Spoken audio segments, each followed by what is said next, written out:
Shalom saudaraku, berjumpa kembali bersama dengan saya, Pendeta Jakob Setio, dalam program Sapa Jemaat di Rumah. Mari kita masuk dalam hadirat Tuhan, kita berdoa, mohon penyertaan dan berkat Allah dicurahkan atas kita. Bapa, kami menyerahkan waktu renungan firman Tuhan kali ini ke dalam tangan kasih-Mu. Mohon hikmat-Mu, mohon pencerahan daripadamu. Biarlah kami mengerti akan kehendak-Mu, supaya sepanjang hari ini menjadi hari yang diberkati, di mana kami boleh hidup seturut dengan kehendak-Mu. Berfirmanlah Tuhan, kami siap diberkati. Di dalam nama Yesus kami berdoa dan bersyukur kepadamu. Haleluya, amin. Firman Tuhan kali ini saya ambil dari Bilangan pasal 20 ayat 4 dan 5. Saya ulangi, Bilangan pasal 20 ayat 4 dan 5 berkata, "Mengapa kamu membawa jemaah Tuhan ke padang gurun ini, supaya kami dan ternak kami mati di situ? Mengapa kamu memimpin kami keluar dari Mesir, untuk membawa kami ke tempat celaka ini, yang bukan tempat menabur, tanpa pohon ara, anggur dan delima, bahkan air minum pun tidak ada." Haleluya. Saudara-saudara, masalah kekecewaan, kemarahan, keputusasaan seringkali menjadi sebuah lingkaran setan yang membelenggu kehidupan kita, yang menimbulkan keluh kesah dan sikap saling menyalahkan seorang akan yang lain. Seperti yang dialami oleh bangsa Israel ketika mereka sudah keluar dari tanah Mesir, dan saat mereka ada di padang gurun, mereka saling menyalahkan, bahkan mereka menyalahkan Musa atas nasib yang mereka alami, yaitu ketika mereka tidak menemukan air, tidak menemukan pohon ara, tidak menemukan anggur dan delima dan lain sebagainya. Intinya, atas segala yang mereka alami selama di padang gurun itu, mereka marah, mereka bersungut-sungut kepada Musa dan kepada Tuhan. Hal itu terjadi karena mereka melihat kenyataan bahwa di depan mata mereka terhampar padang gurun yang luas, tidak ada pohon-pohonan, tidak ada makanan, tidak ada air, dan bisa jadi tidak ada masa depan.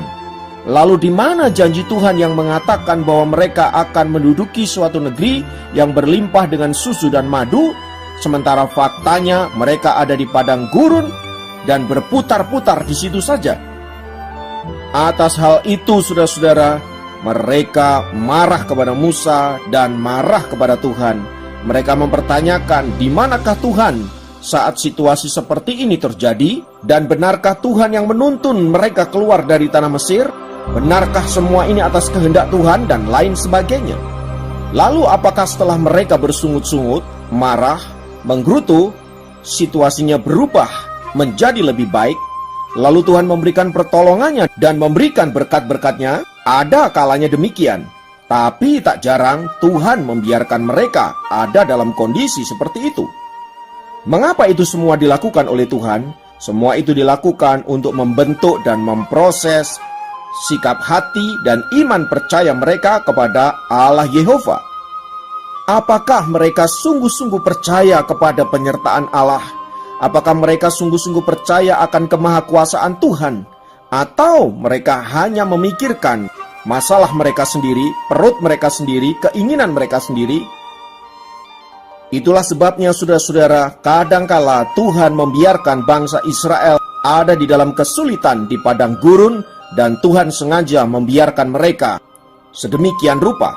Saudara-saudara, dalam hidup ini kadangkala memang Tuhan sengaja membiarkan kita ada dalam masa-masa yang sulit, karena Tuhan punya rencana yang jauh lebih indah, jauh lebih besar dari apa yang dapat kita alami. Seperti ketika Yesus di atas kayu salib dan berseru, "Eloi, Eloi, lama sabachthani?" "Allahku, Allahku, mengapa engkau meninggalkan aku?" Apakah ketika Yesus berseru demikian, lalu tiba-tiba Tuhan memberikan pertolongannya, melepaskan ia dari atas kayu salib, lalu menghukum orang-orang yang melakukan penyalipan kepada dirinya? Tidak, bukan? Bahkan kita tahu akhir kisah dari penyalipan Yesus, bagaimana kemudian ia harus mati dengan cara mengenaskan itu, saudaraku. Namun di balik peristiwa itu, kita semua tahu bahwa karya salib Kristus itu justru memberikan pengampunan dan pemulihan bagi setiap orang yang percaya kepadanya. Artinya dengan kata lain, Tuhan sengaja membiarkan semua itu terjadi karena Tuhan punya maksud yang jauh lebih besar dari apa yang sedang kita alami. Ingat, kita tidak pernah dapat mengukur keindahan rencana Tuhan di dalam hidup kita sampai kita memiliki hati yang mampu mengenali kedalaman hati Tuhan.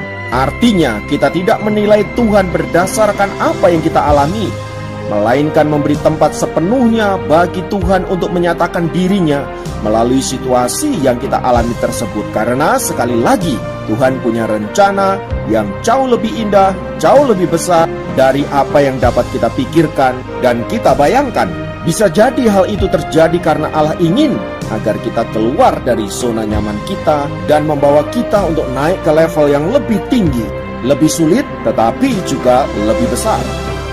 Karena itu saudaraku yang dikasihi Tuhan, jangan berfokus pada apa yang dilihat oleh mata kita, seperti yang dialami oleh bangsa Israel itu.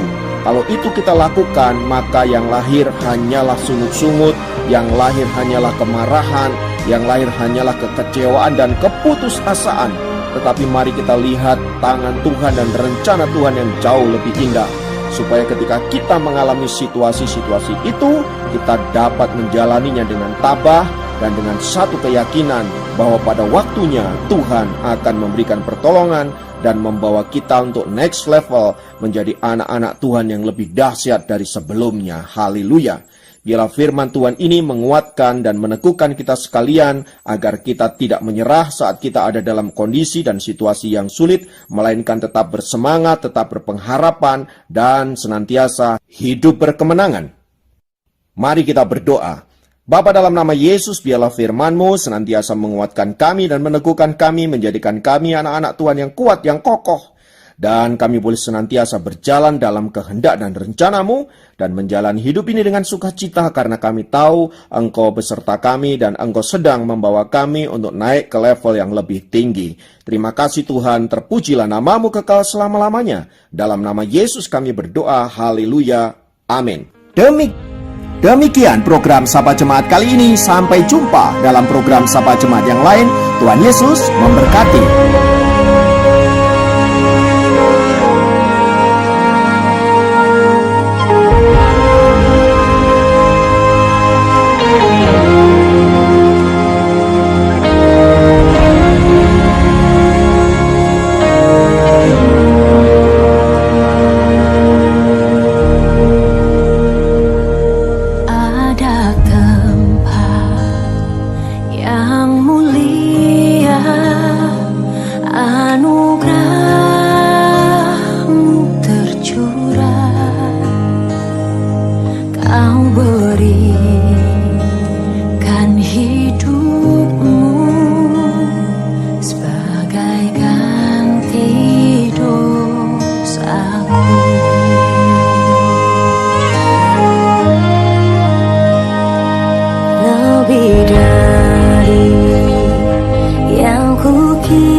yang kukira, pengampunan yang ku terima, kasih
kuasa salibmu pulihkanku.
Kuasa salibmu pulihkanku. Kuasa salib, Kuasa salib